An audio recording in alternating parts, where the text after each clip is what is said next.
وسهلا. البودكاست اسمه ندوب. هتكلم النهاردة عن لا أنام، رواية كتبها إحسان عبد القدوس واتعملت فيلم، وهكلمكم عن الفيلم بين نهاية الرواية وما بين نهاية الفيلم وبين نهاية تالتة هقول لكم عنها في نهاية البودكاست. في حقيقة انترستنج جدا بخصوص القصة دي، انه البطلة اسمها نادية لطفي، وعلى اسمها اتسمت نادية لطفي الحقيقية الممثلة.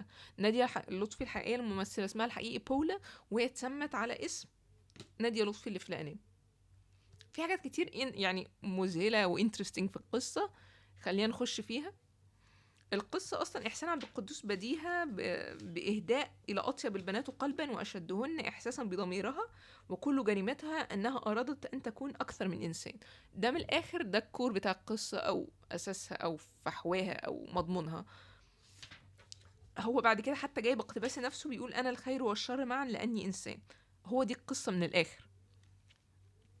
هي طول القصة بتعمل حاجات في غاية السواد وفي غاية الشر، بعد كده بتتعذب نفسيا وجسديا بعد ما تعمل الشر ده. ويمكن عشان كده إحسان شايفها خيرة، لأن في ناس بتعمل بلاوي وعادي، يعني ممكن تتضايق شوية بس بتكمل حياتها عادي. دي بتؤذى مش بس نفسيا، دي بتؤذى جسديا بعد الشر اللي هي بتعمله.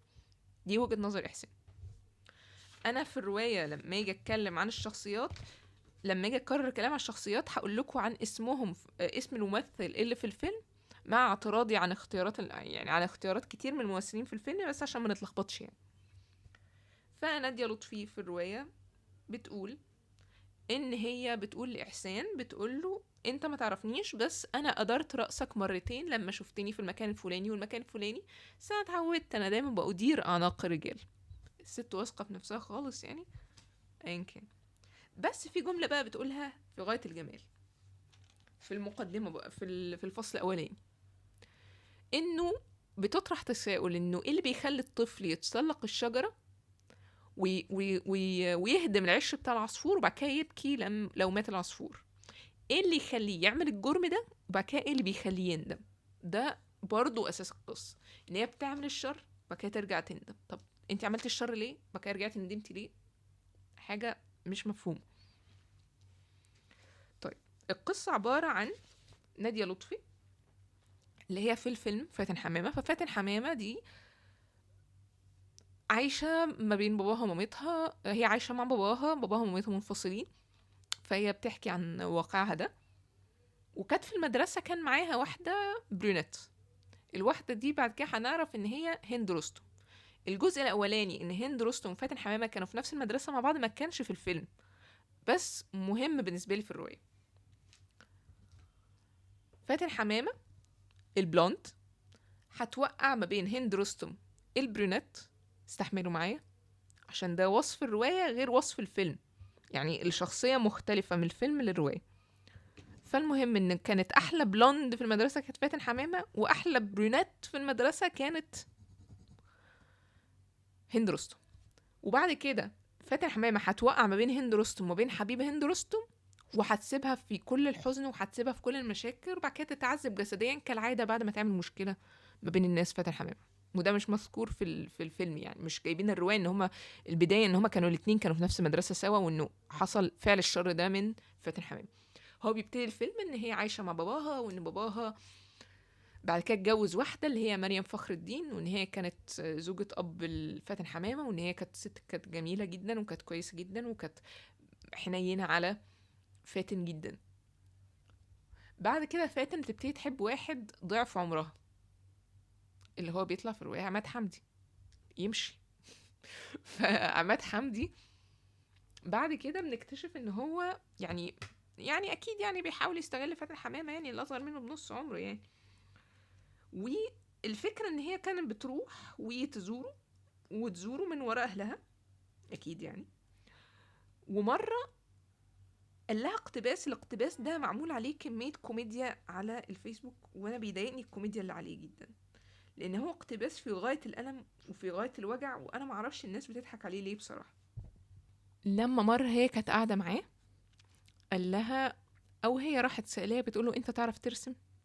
فراح قال لها ان هو بيحب الرسم بس ما بيعرفش يرسم، وبيحب المزيكا ما يعرفش يضرب مزيكا، بيحب الورد ما يعرفش يزرعه، ويحب القصص ما يعرفش يكتب قصص، بيحب الجمال لكن للأسف ما يعرفش يخلقه.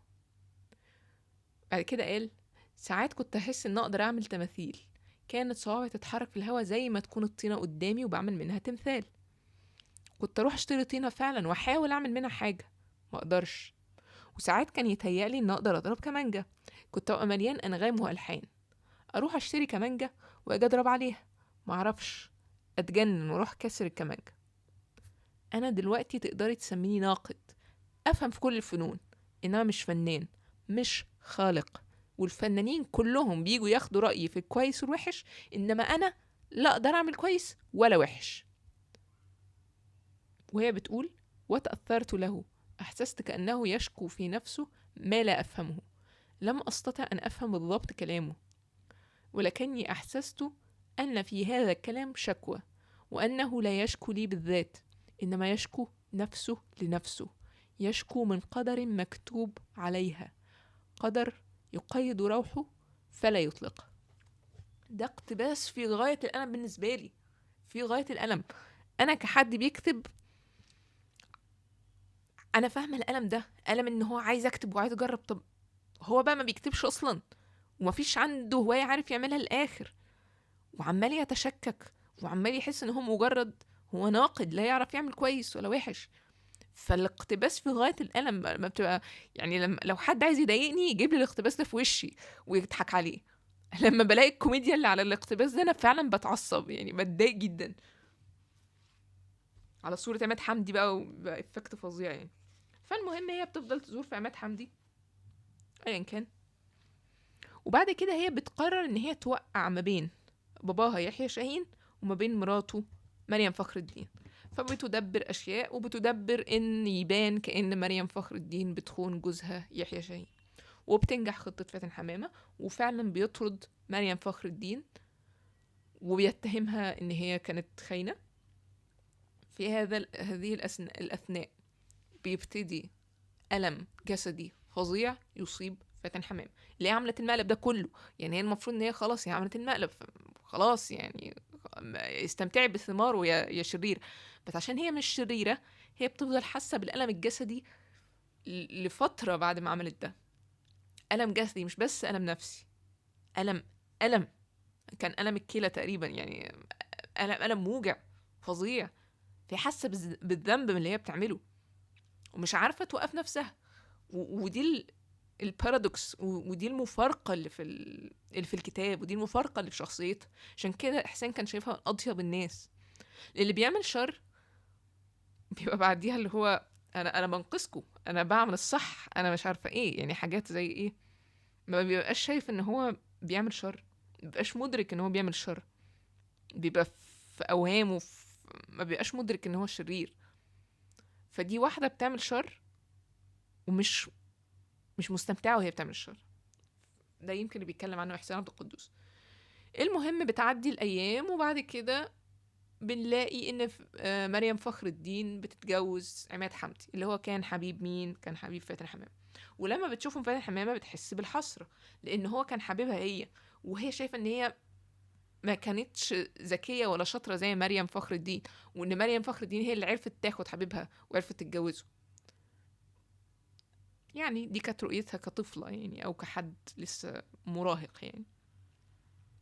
وحتى في الفيلم بقى هم خلوا ان خال فاتن حمامة كان عمر الشريف. هم خلوها تبان ان مريم فخر الدين بتخون جوزها يحيى شاهين مع عمر الشريف، وعمر الشريف طلع خال فاتن حمامة. يعني عادي فيلم، يعني عادي فيلم غريب يعني. بعد كده بتمر الايام وتتعرف فاتن حمامة على محمود ملوش اي ذكر في الفيلم. ومحمود ده شخصية محورية جدا بالنسبة لي، لان محمود هيبتدي ان هو يحب فاتن زي ما هي، او يحب نادية لطفي، يعني حبها زي ما هي، حبيبها زي ما هي. طبعا هي ما عرفتش تحكي له عن المصايب اللي هي عملتها في حياتها، والبريونات اللي دمرت حياتها، وباباها اللي دمرت حياته واقنعته ان هو مراته بتخونه. هي ما قالتوش كل ده، بس الى حد ما هو كان متقبلها، كان بيحبها زي ما هي.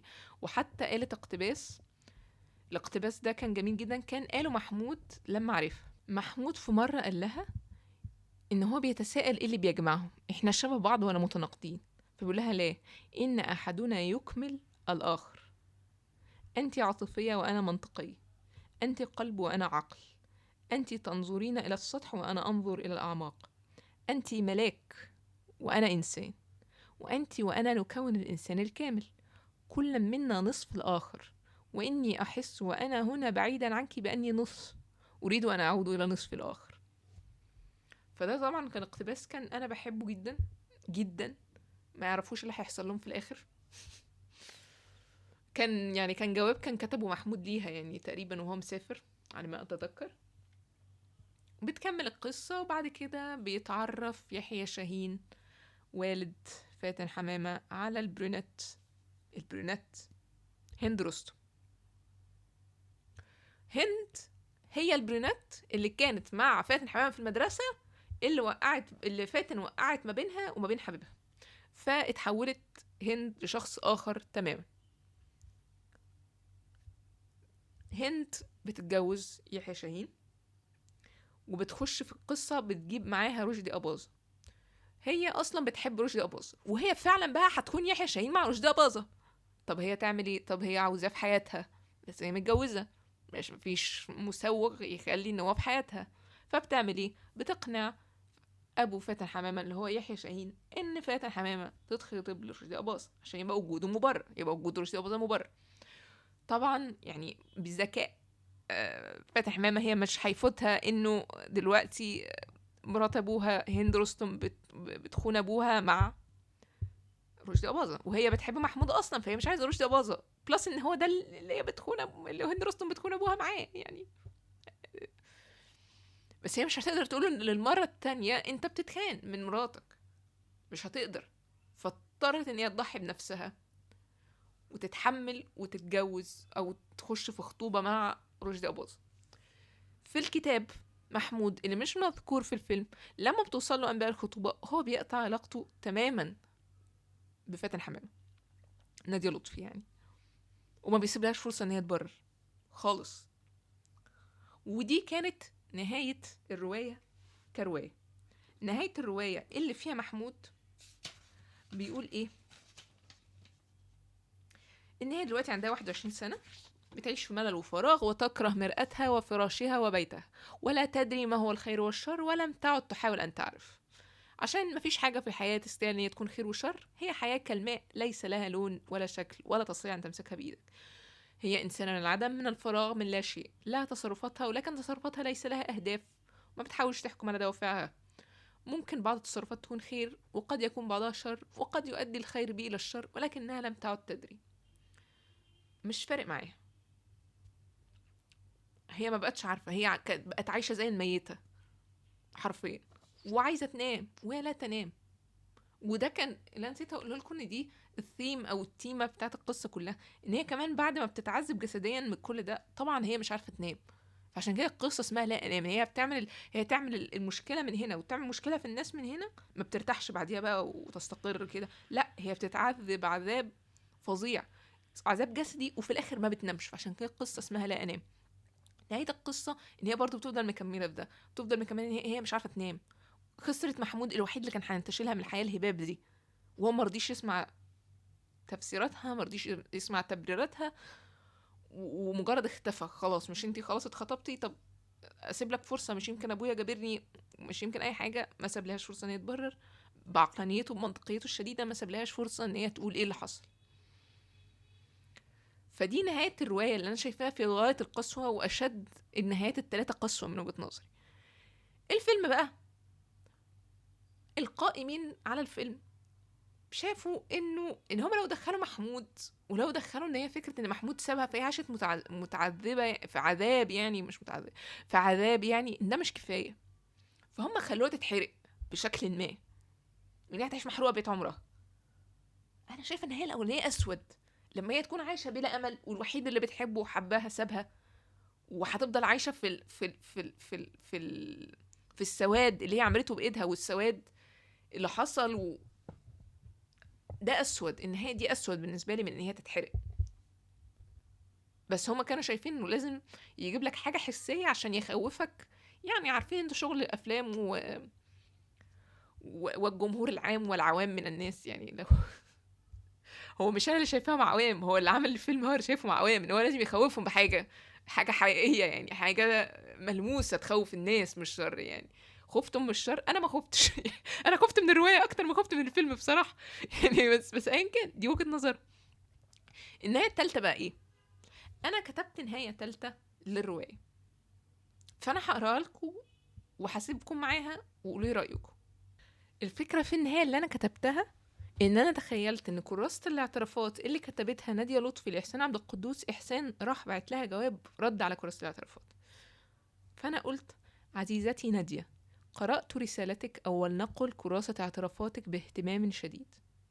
أمام سيل الرسائل المكومة على أمامي أنا إحسان عبد القدوس على مكتبي، قررت أن أغمض عيني وأختار أحدها عشوائيا، ووقع اختيار القدر على كراسة اعترافاتك.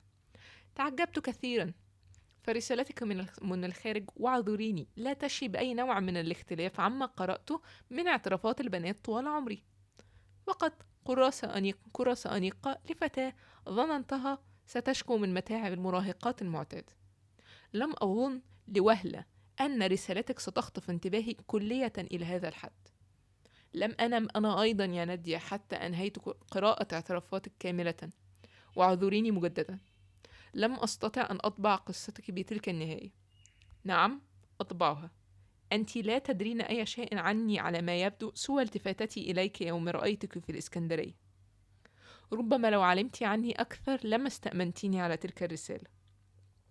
ربما لو علمت من أين أجد الإلهام لأكتب شخصيات قصصي لما بعثت لي. بعد قراءتي لقصتك لم أكتفي فقط بأن أمنح شخصيات أحد قصصي قبس من نور قصتك، وأن أرسمهم مهتديا بالخطوط النفسية التي خطيتيها في رسالتك، لكني قررت قرارا أشد أرجو أن تسامحيني فيه. أنا قررت أن أنشرها كما هي بدون أي تدخل مني، وليس هذا فقط ما أرجو أن تسامحيني فيه، فأنا بحثت في سجل من حصلوا على المنحة للدراسة في الخارج العام الماضي، ووجدت محمودا، فبعثت له بكراسة اعترافاتك. لا أدري هل ستصلك رسالتي قبل وصول محمود إليك، أو أن محمود لن يصل أبدا. ما أردته ولم أستطع مقاومته يا نادية هو أن يعلم محمود الحقيقة الكاملة المجردة، ثم يقرر بعدها كما يرى في ضوئها. إذ ذاك فقط أستطيع أن أنام. إحسان عبد القدوس. دي أنا كتبتها 8 أكتوبر 2017، وكتبت عليها pending for the approval of the original author، يعني في انتظار موافقة الكاتب الحقيقي اللي هو إحسان عبد القدوس. هو طبعا مش هيرد عليا عشان هو مات يعني، بس أنا مستنياه يرد بس. فدي كانت النهاية التالتة للا أنام. دي نهاية بالنسبة لي مرضية أكتر. أنا عمري ما غيرت يعني عمري في حياتي ما كتبت نهاية لحاجة تانية غير النهاية اللي أنا قريتها. بس نهاية الفيلم كانت في غاية الاستفزاز، نهاية القصة كانت في غاية الظلم للبنت، وفي غاية السواد عموما، قد تستحق ذلك، بس كانت حزينة جدا بالنسبة لي. فأنا كتبت نهاية تالتة، أرجو إن إحسان بقدوس يوافق عليها، وأرجو إن هي تعجبكم. لو عجبكم البودكاست أنا نورة، اعملوا لي كومنتس برأيكم إيه النهاية فعلا اللي حسيتوها. يعني لو شايفين إن هي تتحرق أحسن ماشي. قولوا أكتر نهاية عجبتكم يعني. اعملوا لايك واعملوا شير، وصفحة البودكاست الفيسبوك هتلاقوها في الوصف بتاع او الديسكريبشن بتاع الفيديو. يعني قولوا رأيكم بس. انا نورة بقول لكم سلام.